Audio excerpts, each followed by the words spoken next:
membership to a certain group or label that you associate with can be used against you, can be used as a manipulation tactic, and can be used as a way to try and control you, and as a way to try and make you believe that someone is similar to you so that you connect with them.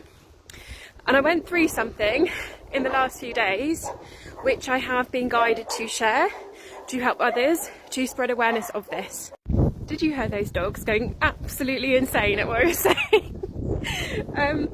Okay, so I had posted a video which I've now taken down, which was inquiring about this trend about people being part of a certain group. That's all I'm going to say.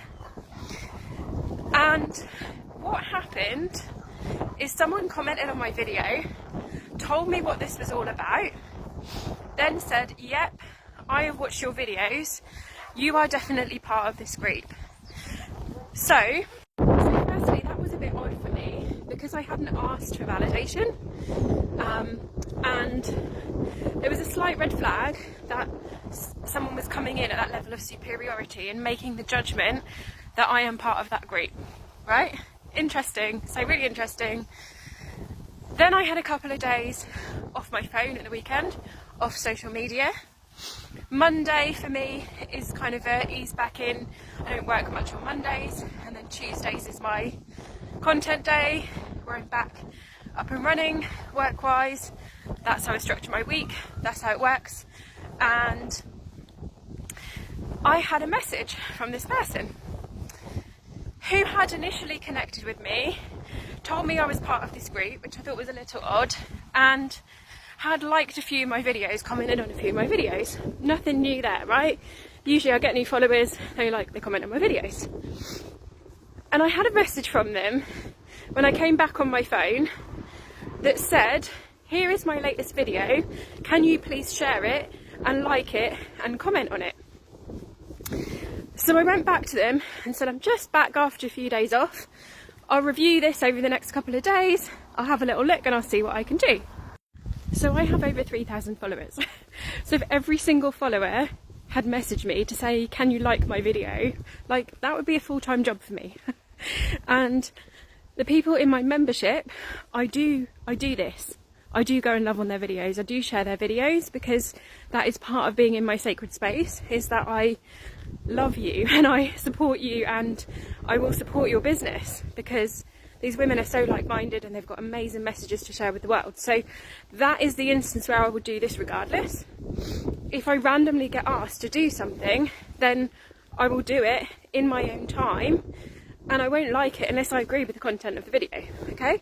Which most of you, I'm sure, operate on that level as well. Anyway, so after I sent this message saying, like, you know, I've been offline for a couple of days, let me catch up, let me review, let me see what I can do, I then get this really abusive message back. And that feeling that I felt at the start, that red flag that I felt at the start, this is what I'm finding, right?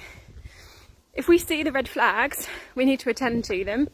This particular one I didn't, just because I had a lot going on, and then boom, the person will out themselves, sometimes even publicly, and share their behaviour.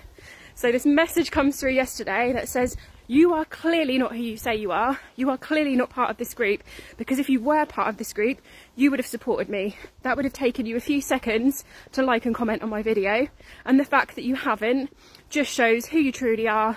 I no longer want to be part of your world. So at this point I just blocked her. But there's a really important message in this, which is that people are using these trends, these groups, to try and build trust with you. And in this particular case, she had a lot of anger. She was triggered by me. She was triggered by my light. She was triggered by my boundary.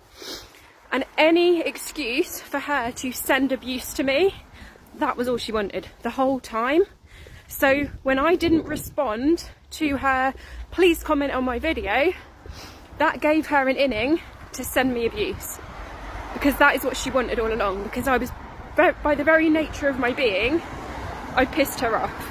And this happens to me a lot. It happened to me after my autism diagnosis as well. I had people saying, oh, I'm autistic too, so I totally get it, like, you can trust me. Like, I've had this with any type of association to any group that I've ever been part of, an HSP, an empath, autistic, now this group thing, like anything that might be me, that someone can say, I'm that too, as a means, because the problem is with these narcissistic abusive people is they know how the brain works. They know how the brain works, and they know if they can say, oh yeah, I'm the same as you, they can get through a level. Obviously you'll feel it, right? You'll feel that it's not genuine. So what they do is they use this social need for tribal connection, which is such inherently wired into us, and they use it against us as a tactic to come in and to be abusive, to be a bully, to assert their ego and their superiority by saying, I'm just like you, and then it's suddenly, I'm better than you, you're not good enough, you're not really part of this group, okay? So it's the typical narcissistic love bomb and discard. And I was guided to share this morning just to say, just keep an eye out for these types of interactions. Your body will know, your body will always tell you if something is off, if it feels off, if you spot any red flags, and that is the time to nip that in the bud. So I hope this has helped someone today.